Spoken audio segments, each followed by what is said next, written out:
వేర్వేరు పాటలు, ఒకే చెట్టు, డిఫరెంట్ సాంగ్స్, వన్ ట్రీ. ఒక అందమైన గ్రామంలో ఎత్తైన మర్రి చెట్టుపై చాలా పక్షులు నివసించేవి.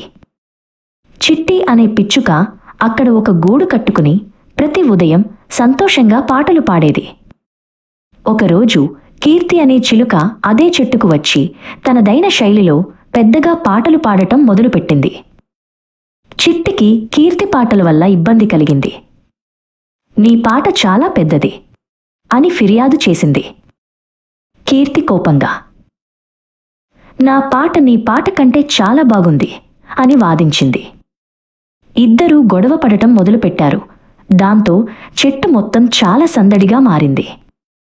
అప్పుడు జ్ఞాన అనే తెలివైన గుడ్లగూబ అక్కడికి వచ్చి మౌనంగా వారి మాటలు వినసాగింది. జ్ఞాన గుడ్లగూబ, మీరిద్దరూ అందమైన పాటలు పాడుతారు, కాని అవి వేర్వేరుగా ఉంటాయి అని చెప్పింది. చిట్టి, కీర్తి కొంతసేపు ఆలోచించి ఒకరినొకరు చూసి చిరునవ్వు నవ్వాయి. అప్పుడు ఇద్దరూ కలిసి పాడటం మొదలుపెట్టారు. చిట్టి తీయగా కిలకిలరావాలు చేసింది. కీర్తి పెద్దగా మాటలు పలికింది. ఇతర పక్షులు కూడా సంతోషంగా గుమిగూడాయి. ఒకే చెట్టుపై రెండు పక్షులు వేరే వేరే పాటలు పాడుతాయి. Even when living together, everyone can have their own way.